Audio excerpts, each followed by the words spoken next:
to order at 1600 hours. And any public comment? Rayanne, anything you want to say? No, I was just checking in to see what's going on. Good, good, welcome. Are there any other visitors? And to forwarding work. Oh, that's a good way. Sounds right.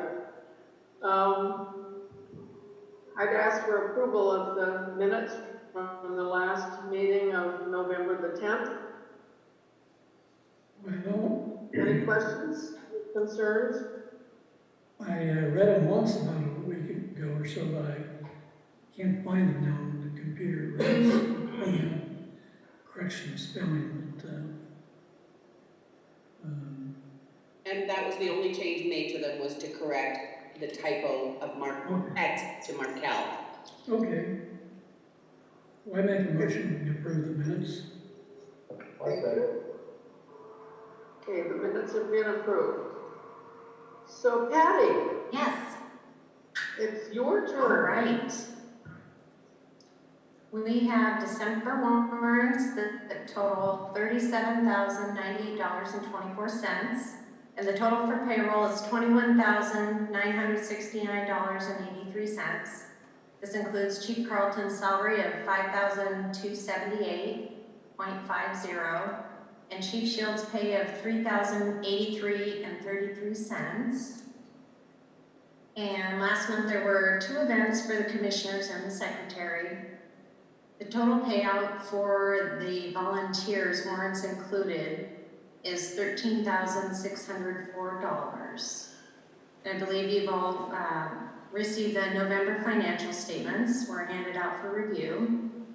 And also, I need to make a correction of the November warrant total to $20,090.41.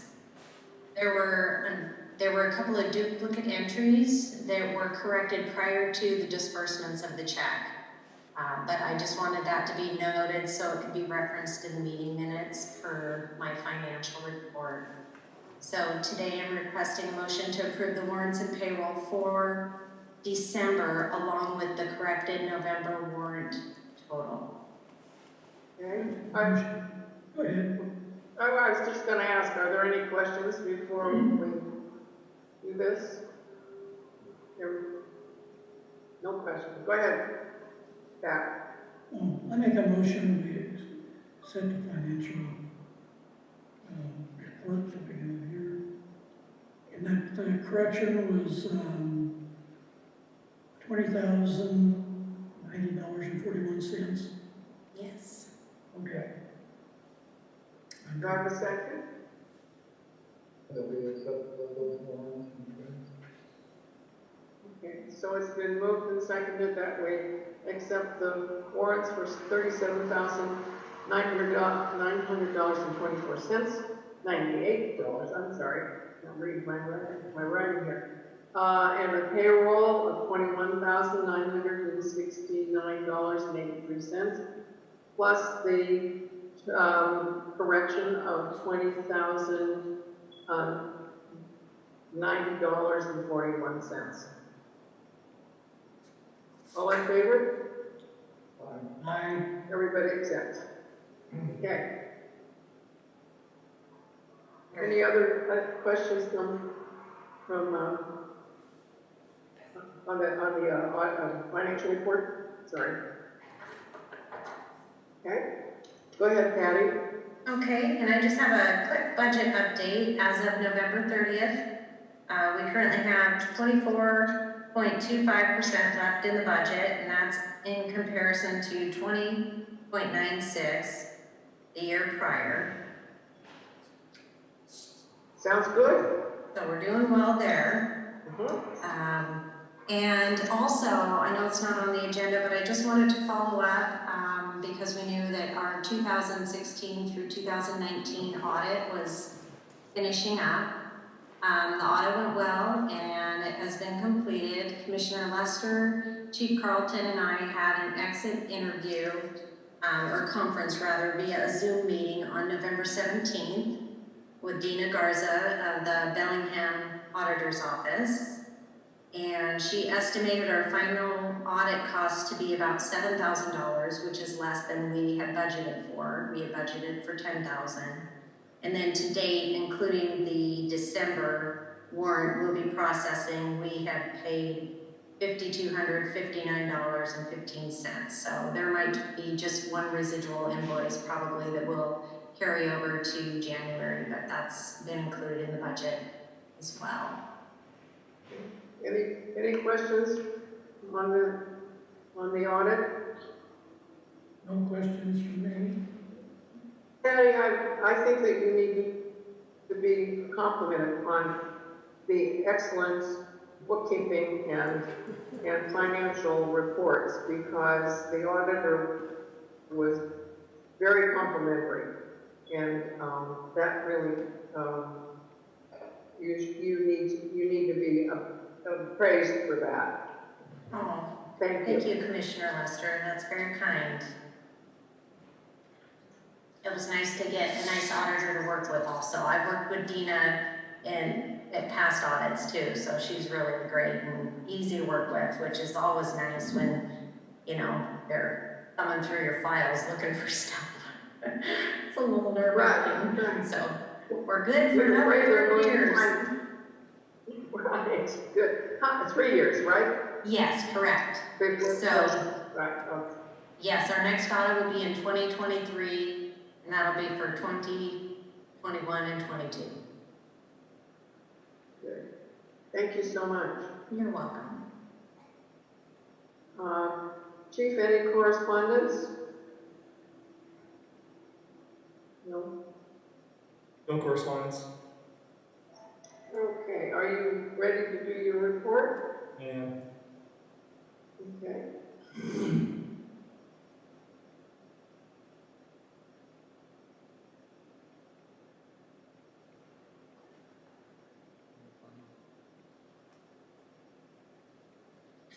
so the chief's report for November 2020. I want to just wish everybody happy holidays. This year, it's been a tough year for everybody, obviously, and you know, holidays are going to be completely different this year for probably every family in our country. And we look like we're extending into January with Washington state requirements. The borders not having any flexibility. But I just wanted to wish everybody happy holidays and hope that they have the best that they can during this time that we're in. So we're not going to have a volunteer recognition dinner because of COVID this year, obviously, because of the indoor requirements and no place to host it. So that's something that I'm going to be figuring out with the officers and with Chief Shields to maybe do something over Zoom for the volunteer awards that we normally give out on a yearly basis. Or, you know, we might double up next year or something like that. It's just something that we're starting to talk about, but this coming up weekend would most likely be our volunteer recognition dinner, but because of COVID, it had to be canceled. So nothing to report on the apparatus other than all the bills that came across this month. I told you that was going to be about an additional 12 grand, which it added up to be. We had a lot of maintenance that was backlogged on the 2 large engines and a lot of repairs that had to be done. All their batteries had to be changed out to new. It had been like 16 years. The shop was amazed that the batteries lasted that long. So, yeah, I think 18, let's see, 2006 was the date on one of the batteries. Was in the rig. So I think we're going to have to keep a closer eye on the shops that are doing the work for us and stuff, because that should have been caught a lot earlier than it was. And I somewhat rely on the shops to let us know what we need and then to make a decision whether it's imminent or if it can be delayed for a few months. So I'll be talking to the shops that do our work. Profire is one of them in Abbotsford, and they do all of our pump testing that's required on a yearly basis too. But the motors trucks down in Ferndale, just north of Bellingham there, had to do a lot of work on our older engines, both of those engines, and they came back, and I'm happy to say they're doing really well, so hopefully we can get a lot more years out of those. But I'll be looking at doing a little bit more aggressive work on those engines on a yearly basis versus the brand new engine that we have, the mini pumper. So we have 42 members still, 24 Canadian, 10 Point Roberts, 8 County, 5 paramedics, 8 EMTs, 5 advanced EMTs. We're going to be graduating a class of, I believe, 5 new EMTs coming up here. 3 of them are through their EMT training, have passed their National Registry psychomotor skill sets, and so they're getting lined up to take the National Registry written. So hopefully they'll be online come first of the year, January. And then the other 2 are just finishing up their coursework. They'll be doing their psychomotor skill sets as well. And then hopefully in later January, they'll be online with the state.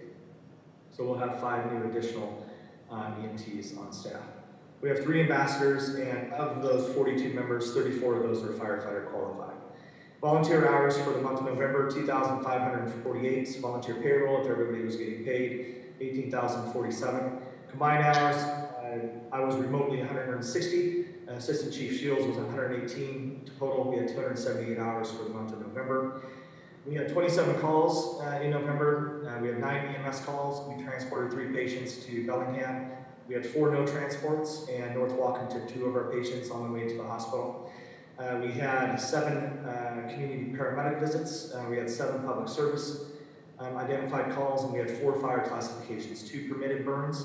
We had 1 water issue, and we also had 1 power issue. So that completes my chief's report for the month of November and December of 2020. Any questions of the chief? Here. I want to just say how much I appreciate the enthusiasm and the cooperation of all of the volunteers when we're doing the COVID testing. They are really a great bunch of firefighters or EMTs or whoever they all are. They're wonderful. Well, thank you very much. We do the best to bring in the best people we can through our hiring processes. And our hiring process is no different than career departments. We hold them in high regard. And, you know, we lost a person that started from the community. Very disappointing. I had real hopes for this individual, but they came on board with EMT, and they decided that their path was to go a different way in their main career. And so they had to leave the organization. The nice thing about that is actually it was fire training, not EMT, but the fire training, they didn't have to pay back the agency because the training division down in Texas just held the payment, and they're going to allow me to put another person into the training next year without any additional payments or fees. They actually waived the transfer fee for the agency, but I think that's a COVID issue for them too, trying to maintain as much income as they can. So this person was under contract, and the contract was fulfilled actually through training division, just allowing that to be transferred to another student in the future. Good. Yeah, so that was, but it was very disappointing to lose this individual. I really had high hopes, and they were a great addition, but we all understand how life's challenges come across, and they had to choose another direction. Sad. Thank you. Good report. Any unfinished business that anybody would wish to discuss? Questions? I don't have anything. How about new business? No.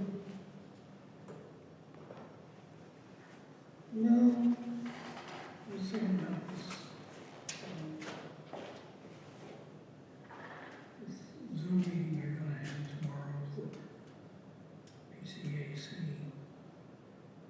thing, if we had any input that we wanted to put out there. The PRCAC meeting is a special meeting on listening to the at-large candidates give their reasons why they should be selected. Mm-hmm. Those are candidates that want to be on PRCAC. Is that correct? Yeah. Do you have any information you want to share with us? No, I'm looking forward to that meeting myself. Linda might have information. No, I'm just newly back on the PRCAC board, so I'm just going to be observing and listening. Okay. I'll let you know, I'll be in the community over the next, through the rest of the year most likely, except for a couple days. So I'm going to be making my rounds around to all of you independently just to say hello and to say hi to everybody. And appreciate everything. And again, I just want to wish everybody here and in our community the best holidays they can get. And in my world, we celebrate Christmas. So I want to say Merry Christmas to those, Happy Hanukkah to others, and whatever else I'm missing in regards to the holiday seasons. But it's not lessening anybody's holiday season. But anyway, I hope everybody has a great ending to this year and an incredible start to 2021 with them personally and with their families. So best wishes to everybody. Thank you, and the same to you. Yes, thank you, Chief. You as well. Um, And to everybody. Hard to believe last meeting before 2021. Where did the year go, right? Well, it's been slow but fast. It has, that's exactly it, Virginia. We can only go up from here. Right, yes. But slow that time down, please. It seems like there's nothing happening, but then, all of a sudden, everything is happening. So Yes. it's a crazy world we're living in right now. Yeah, But I too wish to have all of you have a very safe holiday, and wear your mask, and be good soldiers out there, and make everybody do the same. So, thank you all. I was pleased to see there's more people wearing masks down in Bellingham than they had been in the past. So it's catching on finally, I think. Yeah. I guess What was that? I guess I'll say one last thing. The vaccines are coming to Washington State, obviously. First responders, hospital staff are those scheduled to get the vaccinations first. I was on a cross-border meeting last Thursday and asked that question directly to Erica, who runs the Department of Health in Whatcom County. And she said yes, firefighters, police officers, EMTs, paramedics, all of those will be in the first round of vaccinations. The other thing I've started talking, and I opened up the conversation with Dr. Sean at the clinic on get vaccines for our community as soon as possible, for those that will want them to be delivered, because we have one of the highest populations in the highest risk areas as well. Plus, to my knowledge, we don't have any positive COVID that is objective or objectified within the community. There's whispers and people saying that they were exposed to somebody, but I have no objective information regarding that. So I still consider us a COVID-free community, and just trying to find out an avenue, because I don't want Whatcom County to forget about us up here in Point Roberts. So our people are most likely not going to be able to travel across the border, so it's going to have to most likely come to the fire station, be housed at the fire station or the clinic, depending on the capacity that's needed to maintain the temperatures necessary. And we'll have to go from there. But I'm tracking that closely. I just wanted to let all of you guys know. Thank you. There have been questions from several people wondering if, because of our population, if that might be possible. And, I think they forget about us, so thank you for keeping them on notice that we're here. Anything else? Pat Grubb, I noticed you come and go, and thank you for doing your job as keeping people informed of everything that's going on with the community, and especially with the fire department. Thank you. Thank you. You're welcome. So if there's no other comments, we can adjourn the meeting at 16:30. 20. May I have a motion to do that? I make a So- motion, we adjourn the meeting at 16:20. Thank you. We're adjourned. Thank you all. Thank you, Virginia. Happy New Year.